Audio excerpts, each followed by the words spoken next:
اور 3 چیزوں کو اپنا ہدف بنائیں.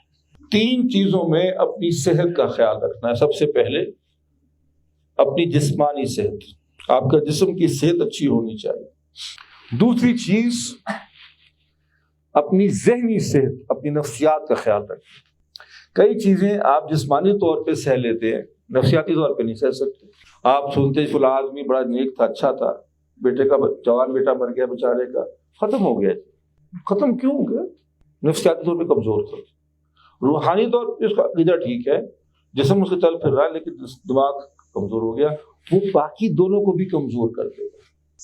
یہ 2 ٹھیک ہوں گی صحیح معنوں میں تو تیسری کو بہت فائدہ ہوگا، اور یہ اس راستے سے جاتے ہوئے ہوگا، اور وہ ہے روحانی صحت.